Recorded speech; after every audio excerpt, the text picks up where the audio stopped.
Google Labs vient tout juste de sortir Stitch, c'est sa nouvelle invention où il prend vraiment le web design à cœur et grâce à son modèle Gemini, il permet de faire des designs exceptionnels. On appelle même Stitch le Figma Killer et dans cette vidéo, on va regarder ensemble comment ça fonctionne, de l'inspiration à l'implémentation, tout ça en 7 prompts. On va pouvoir directement exporter dans Cloud Code qui va nous transférer le design de Stitch live. C'est neuf, ça vient de juste sortir et c'est exceptionnel. Allez, on teste ça tout de suite. Cet outil qui fait le buzz en ce moment, c'est un outil de Google qu'on appelle Stitch et il est en train de remplacer Figma. On voit là dans ce commentaire, That's why I didn't learn Figma, du design qui fusionne avec l'intelligence artificielle et une plateforme web qui utilise Gemini comme modèle LLM pour nous donner vraiment des designs qui sont extrêmement performants. Ce que j'adore en fait dans ce modèle de Stitch de Google, c'est qu'en fait ils ont vraiment une pensée qui est tournée autour du design. C'est-à-dire qu'ils nous permettent de mettre en place un design system, donc un peu l'identité de marque en fait. Et autour de ça, on va travailler le design web avec des itérations, donc un langage, je vais vous montrer après, mais on discute avec l'IA et on prompte l'IA en améliorant le design petit à petit. C'est un produit qui est fait par Google Labs. Ils ont fait une mise à jour il y a quelques jours avec vraiment des changements majeurs et c'est là où ça commence à devenir vraiment intéressant. On est encore seulement dans ce qu'on appelle une version bêta, donc c'est une version qui est pas encore officielle, c'est pas une version qui est, on va dire, finie. D'ailleurs, il y a quelques petits bugs encore, notamment avec le contrôle Z qui, je trouve, moi, me bloque un petit peu. Mais ce que ça veut dire, c'est qu'on a déjà quand même un produit qui est extrêmement bien pensé avant même qu'il soit sorti. Donc là, ce qui est bien, c'est qu'en ce moment, comme on le voit écrit ici, try free of charge, c'est que c'est gratuit. Donc comme pas mal de produits Google, voilà, c'est souvent tourné autour d'un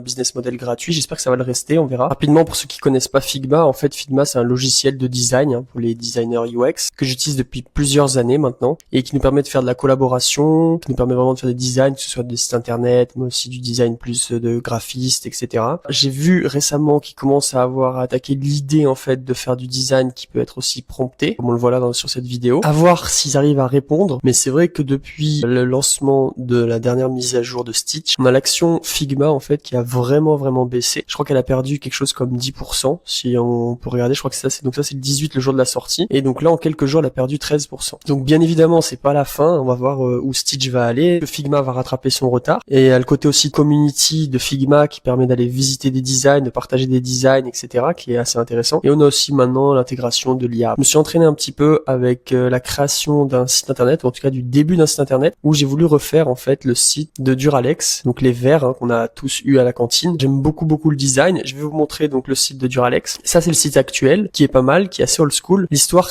qui est intéressante pour Duralex, c'est que c'est une entreprise qui a pratiquement fait faillite en fait, et qui a été rachetée par ses employés. Maintenant c'est en collectivité, si on va voir notre histoire. En fait c'est devenu la Scope, Duralex appartient désormais à celles et ceux qui la fabriquent, donc c'est hyper intéressant. C'est depuis 2024, donc c'est assez récent. J'étais vraiment content parce que c'est une marque que je trouve extrêmement pertinente. C'est un peu la Madeleine de Proust. On a tous regardé notre âge dans le verre. Donc là, comme on le voit sur l'image, c'est depuis 45, donc d'après-guerre. Et le design est encore complètement d'actualité. C'est même extrêmement moderne et minimaliste comme invention et résistant en plus. Donc voilà, maintenant c'est la propriété de 144 personnes, soit 60% des effectifs ont fait le choix de s'engager en devenant salariés associés. On peut leur faire un peu de pub. Je suis pas affilié du tout, mais voilà, j'aime bien. Et imaginer du coup un concept de site avec leur verre iconique, le Picardie, et essayer de le refaire avec Stitch, la plateforme. Commencer par aller trouver de l'inspiration sur Pinterest, donc sur ce site-là, où j'ai tapé site web. Donc Pinterest, si vous ne connaissez pas, il y a plein de choses. Il y a notamment des sites internet, mais il y a aussi plein d'idées, de design, etc. C'est une excellente source d'inspiration, même pour le web. Et ce qui est génial, c'est quand vous sélectionnez une image comme ça vous génère en fait des images similaires. Donc on peut vraiment aller de l'un à l'autre et rester dans le même design, la même tonalité en tout cas. C'est comme ça que j'ai trouvé cette image, que je trouve vraiment moderne,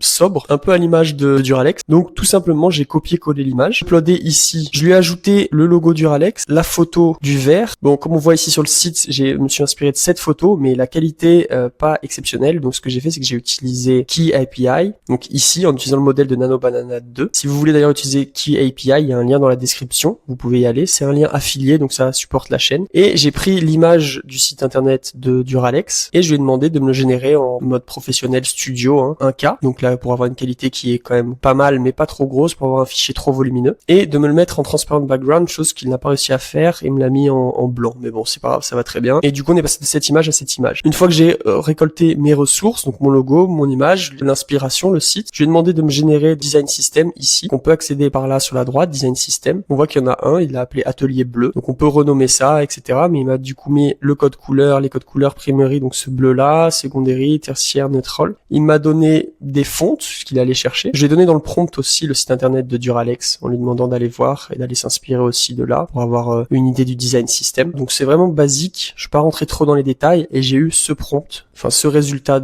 à partir de ce prompt. Comme on peut voir ici, si je veux voir dans les agents log, j'en ai fait 2. Donc c'est vraiment le résultat après 2 discussions, hein, donc c'est vraiment super top. Il m'a changé le logo qu'il m'a mis en noir, il m'a mis vraiment du black and white, il m'a mis l'image qu'il a, j'ai l'impression, mis en fond gris. Alors je sais pas s'il l'a fait tout seul, parce que là l'image est en fond blanc. Ce que je vous propose, c'est de continuer un petit peu mon travail, donc on va voir un peu comme ça comment fonctionne la plateforme. Donc il y a plusieurs choses à voir. Donc c'est les images ici, il y en a 3, et ici il y a mon web design. Donc ce que je vais faire, c'est que je dois le sélectionner, il apparaît ici dans le chat, et c'est à partir de là que je peux du coup discuter avec l'IA pour faire des améliorations. Donc dans un premier temps, qu'est-ce que j'aimerais faire? Je vais déjà changer le site pour du français. Donc je lui dis change le site pour le faire en français et ajoute la description suivante sous le titre Picardie. Donc la description que je veux sur le site officiel, elle est là, j'aime bien en savoir plus. Donc j'ai copié-collé la description et on va voir ce que ça donne. On peut voir le résultat ici. Donc là, il m'a expliqué ce qu'il a fait. J'ai mis à jour la page Duralex. Donc les modifications incluent traduction intégrale, super, description détaillée et maintien du style. Donc ça, c'était la page d'avant. Et là, il y a la nouvelle page et on voit du coup nickel. Franchement, c'est vraiment bien ce qu'il a fait. Il m'a mis la description en dessous, tout est en français, tous les boutons, commander. Il m'a mis des petites touches vraiment sympas, fondé en 45. Je sais pas, il allait chercher ça sur le web, c'est vraiment intéressant. La chapelle Saint-Mesmin, donc c'est à mon avis là où est située l'usine. Il m'a ajouté la note, plein de détails. Bon, le prix c'est pas bien et on voit aussi 7 de 6. À mon avis, c'est pas mis assez en valeur. Donc on va juste ajouter ce petit détail. La sélection des couleurs, on va mettre plus de couleurs. Donc pour commencer, je vais prendre un screenshot des couleurs. Pour ceux qui savent pas comment faire, sur Mac, je fais commande majuscule 4. Ça me permet de sélectionner le screenshot comme ça. Donc je prends le screenshot des couleurs, je le drop ici directement dans le chat. Je sélectionne aussi que ça va être celui-là, le prompt, déjà avant de l'oublier. Je prends aussi le screenshot des capacités. Donc effectivement, il y en a pas mal. Pareil, je drag and drop ici. Une fois que j'en suis là, je vais lui l'ajouter directement dans le prompt. Je vais utiliser la commande vocale. Ok, super pour ce site. Tu peux m'ajouter, je t'ai mis en screenshot les couleurs. Donc là, il y a que 3 couleurs pour le moment, mais il y en a plus. Tu peux aller regarder dans le screenshot. Et également, j'aimerais bien un slider sous le verre pour pouvoir changer en fait la taille du verre. Donc ça change le produit et la photo.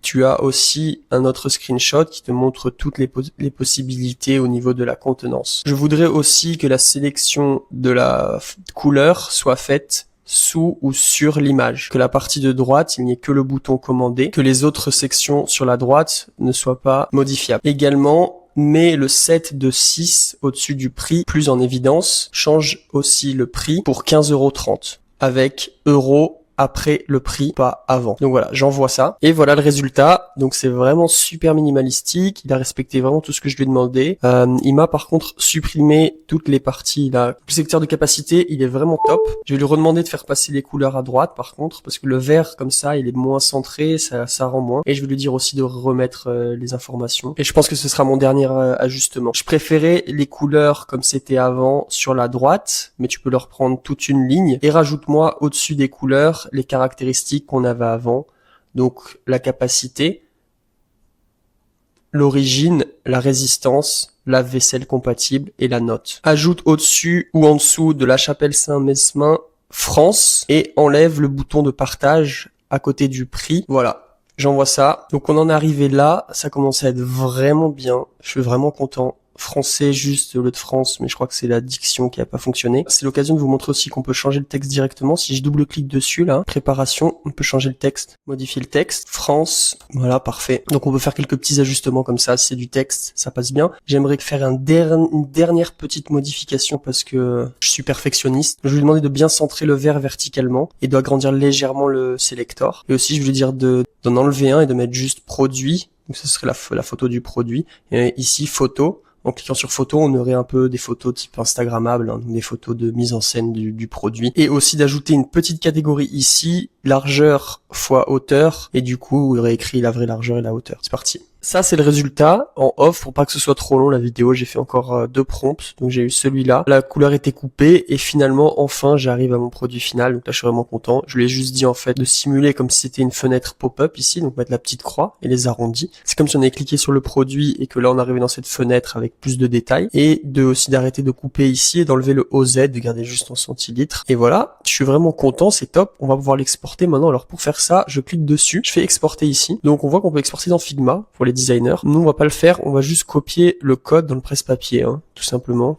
Donc je copie. Avec le bouton en dessous ici, copier. On se retrouve dans Anti-Gravity. Donc là, moi j'ai mis en light mode. Comme ça, on me voit bien. Et j'ai créé un dossier Duralex sur mon desktop, sur mon bureau. Il est vide. Je vais juste ajouter du coup la discussion avec Claude, faire une nouvelle session. Je retourne dans mon Explorer. Pour ceux qui n'ont pas vu, j'ai fait d'autres vidéos un peu sur comment ça fonctionne l'IDE avec Claude, etc. Je vous la mets ici. Mais grosso modo, je juste copie-colle mon code ici. Tac. Donc il y a tout. Donc j'ai pas de skills, pas de Claude MD, rien. Je vais commencer comme ça de neuf. On va voir comment ça se passe. Donc l'idée c'est vraiment, je l'ai dit, ajoute-moi ce site dans notre projet. On va faire un site pour la marque Duralex. Tu peux créer le Claude.md et les skills nécessaires si besoin. C'est pas la meilleure pratique, mais j'ai envie de le tester un peu, voir si je lui donne balance. Juste du code, comment il réagit. On va voir. C'est parti, on envoie. Je vais voir comment il réagit. C'est un test avec vous en live. En fait, le truc c'est que le dossier ici Duralex, il est vide. Si vous avez suivi mes autres vidéos, si vous y connaissez au niveau de Claude et des IDE, c'est qu'en fait là normalement je dois avoir un dossier, enfin plutôt un fichier d'instruction Claude.md où je vais lui dire bah voilà, tu vas faire ci, tu vas faire ça. En gros, tu vas créer le site pour Duralex, t'es un expert pour ci, pour ça. Et ce qu'on appelle des skills, donc c'est des compétences, et je lui donnerai des compétences typiquement là de front-end ou de web designer. Donc là, je l'ai vraiment juste balancé du code en mode démerde-toi, ajoute-moi le Claude.md, donc les instructions et les skills si nécessaire. Comme vous pouvez le voir ici, il me l'a généré, le site avec le code, c'est nickel. Si je clique dessus, j'arrive sur la page. Donc tout est parfait, c'est même responsive. Il y a juste un petit truc, c'est qu'il n'y a pas les images. J'ai pas pensé, mais c'est vrai que quand on fait le copier-coller de Stitch, donc ici, quand j'ai fait exporter et copier dans le presse-papier, il n'y a pas les images. Donc ce qu'il faut faire, c'est qu'il faut générer les images ici. Si je clique sur cette image, hein, je peux faire un clic droit et je peux faire save image, enregistrer l'image. Donc il faut faire ça pour les images qui manquent, donc le vert